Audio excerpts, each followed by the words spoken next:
আজকের আঞ্চলিক সংবাদগুলিতে আপনাদের সবাইকে স্বাগতম। আজ শনিবার 23 আগস্ট। আজকের সকালের বিশেষ বিশেষ খবরগুলি হলো: ভোটার তালিকার বিশেষ নিবিড় সংশোধন ইস্যুতে এবার সুপ্রিম কোর্টের তুপের মুখে রাজনৈতিক দলগুলি। ভোটার লিস্ট থেকে বাদ পড়া 65 লক্ষ ভোটারের নাম প্রকাশ্যে আসার পরও কেন বৈধ বাদ পড়া ভোটারদের খুঁজে বের করতে পারছে না রাজনৈতিক দলগুলি? প্রশ্ন তুলল খুদ শীর্ষ আদালত। গতকাল এসআইআর সংক্রান্ত এক মামলায় সুপ্রিম কোর্ট বলল, আমরা রাজনৈতিক দলগুলির নিষ্ক্রিয়তায় আমরা অবাক। এত বুথ লেভেল এজেন্ট নিয়োগ করার পরও তারা করছেটা কি? রাজনৈতিক দলগুলির সঙ্গে কি সাধারণ নাগরিকদের দূরত্ব তৈরি হয়েছে? রাজনৈতিক দলগুলির কাজ তো ভোটারদের সাহায্য করা। বিহারের 12টি রাজনৈতিক দলকে উদ্দেশ্য করে শীর্ষ আদালতের পরামর্শ, নিজেদের কর্মীদের নির্দেশ দিন, বৈধ বাদ পড়া ভোটারদের তালিকা বের করে আনুন, ওদের ওই 11টি নথি অথবা আধার কার্ড দিয়ে আবেদন করুন। ভোটারদের সাহায্য করা রাজনৈতিক দলের কাজ। উল্লেখ্য, এসআইআরের পর বিহারের খসড়া ভোটার তালিকায় 65 লক্ষ ভোটারের নাম বাদ গিয়েছে। সেই সময় বিরোধী দলগুলি অভিযোগ করে, এই 65 লক্ষের মধ্যে বহু বৈধ ভোটার রয়েছে। শুরুতে নির্বাচন কমিশন বাদ পড়া এই ভোটারদের তালিকা আলাদা করে প্রকাশও করেনি, কিন্তু পরে সুপ্রিম কোর্টের রায়ে ওই তালিকা প্রকাশ করা হয়। কিন্তু সেই তালিকা প্রকাশের পরও রাজনৈতিক দলগুলি সেভাবে বাদ পড়াদের তালিকা থেকে বৈধ ভোটার খুঁজে এনে অভিযোগ দায়ের করতে পারেনি। কিছু ভোটার নিজেদের মতো করে নাম বাদ পড়ার অভিযোগ করলেও রাজনৈতিক দলগুলির তরফে সেভাবে অভিযোগ দায়ের করা হয়নি। সেটা নিয়েই উষ্মা প্রকাশ করল শীর্ষ আদালত। নলবাড়ীতে আয়োজিত এক বিশাল জনসভায় মুখ্যমন্ত্রী ডক্টর হিমন্ত বিশ্ব শর্মা গতকাল মুখ্যমন্ত্রী মহিলা উদ্যোগিতা অভিযানের অধীনে স্বনির্ভর গোষ্ঠীর সদস্যদের মধ্যে চেক বিতরণের দ্বিতীয় পর্বের আনুষ্ঠানিক সূচনা করলেন। উল্লেখ্য, গত 1 এপ্রিল বিহালি কেন্দ্রে আয়োজিত অনুষ্ঠানে মুখ্যমন্ত্রী এই অভিযানের প্রথম পর্যায়ের উদ্বোধন করেছিলেন। গতকাল শুরু হওয়া দ্বিতীয় পর্বে নলবাড়ী কেন্দ্রে গ্রামীণ এলাকার 31,179 জন এবং নলবাড়ী পুর এলাকার 2,730 জন সহ মোট 33,909 জন স্বনির্ভর গোষ্ঠীর সদস্যকে আনুষ্ঠানিকভাবে 10,000 টাকা করে উদ্যোগিতা মূলধন প্রদান করা হয়।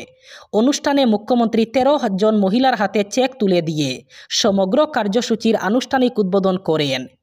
পিএম শ্রী গোগ্রাপার উচ্চ মাধ্যমিক বিদ্যালয়ের খেলার মাঠে আয়োজিত এই সভায় ভাষণ দিতে গিয়ে মুখ্যমন্ত্রী বলেন, স্বনির্ভর গোষ্ঠীর সঙ্গে যুক্ত মহিলাদের অর্থনৈতিকভাবে শক্তিশালী করাই এই অভিযানের মূল উদ্দেশ্য। তিনি জানান, বর্তমানে অসমের শহর এবং গ্রামীণ এলাকায় 4 লক্ষ স্বনির্ভর গোষ্ঠী আছে এবং প্রায় 40 লক্ষ মহিলা এর সঙ্গে যুক্ত। 130তম সংবিধান সংশোধনী বিলের বিরোধিতায় লোকসভার পর রাজ্যসভাতেও তীব্র প্রতিবাদ জানালো তৃণমূল কংগ্রেস।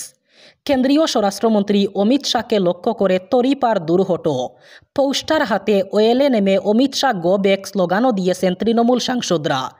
দলীয় সূত্রের খবর, সংবিধান সংশোধনী বিল সহ আরও যে 2টি বিল আনা হয়েছে তা নিয়ে সংসদীয় যৌথ কমিটিতে তৃণমূল আপাতত কোনো প্রতিনিধি রাখবে না বলেই ঠিক করেছে। এই প্রসঙ্গে দলের এক নেতা বলেছেন, এই বিল কোনো দিনই পাশ হবে না, তাই তা নিয়ে আলোচনারও প্রয়োজন নেই। সাংসদদের অনেক কাজ থাকে, তাদের সময় নষ্ট করার কোনো মানে হয় না। আর যদি কোনোভাবে বিল পাশও করিয়ে নেয় তাহলে সুপ্রিম কোর্ট এটাকে আবর্জনার স্তূপে ফেলে দেবে। সূত্রের খবর, সংবিধান সংশোধনী বিল নিয়ে কংগ্রেসের সুর নরম থাকায় অসন্তুষ্ট তৃণমূল শিবির।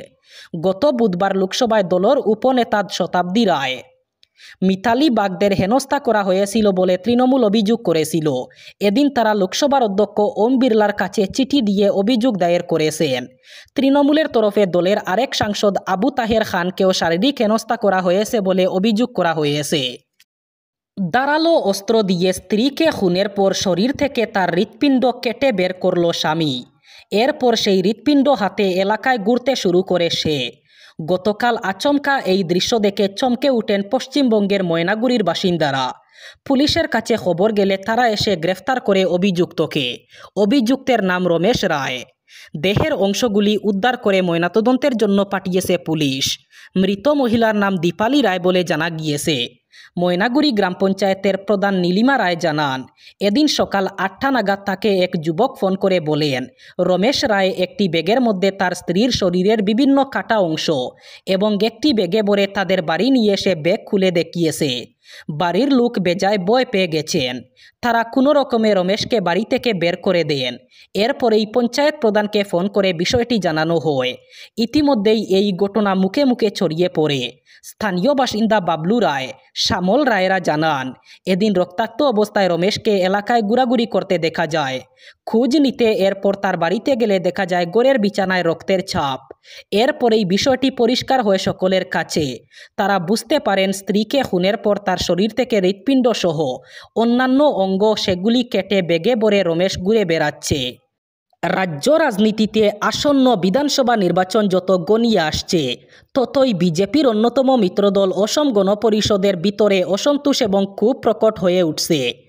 এক সময় আঞ্চলিক রাজনীতির প্রধান প্রতীক হিসাবে উজ্জ্বল অগপ আজ কার্যত বিজেপির ছায়াতেই সীমাবদ্ধ হয়ে পড়েছে। দলীয় কর্মী থেকে শুরু করে প্রবীণ নেতারা পর্যন্ত অভিযোগ তুলছেন, অগপ এখন নিজের স্বাধীন রাজনৈতিক সত্তা প্রায় হারিয়ে ফেলেছে এবং বিজেপি তাকে ব্যবহার করছে একটি বি টিম হিসাবে। এর ফলেই নির্বাচনী প্রস্তুতির সময় অগপ সদর দপ্তরে আগের মতো কর্মচাঞ্চল্য দেখা যাচ্ছে না, বরং হতাশা, ক্ষোভ এবং বিদ্রোহের সুর বাড়ছে। অভিযোগ উঠেছে বিজেপি সরাসরি কংগ্রেস থেকে বহিষ্কৃত অথবা বিতর্কিত কিছু নেতাকে দলে নিতে চাইছে না, তাই অগপকে ব্যবহার করে তাদের প্রতিষ্ঠা দেওয়ার কৌশল নিয়েছে। এর মধ্যে রয়েছেন শশীকান্ত দাস, বসন্ত দাস, সিদ্দিক আহমেদ প্রমুখ।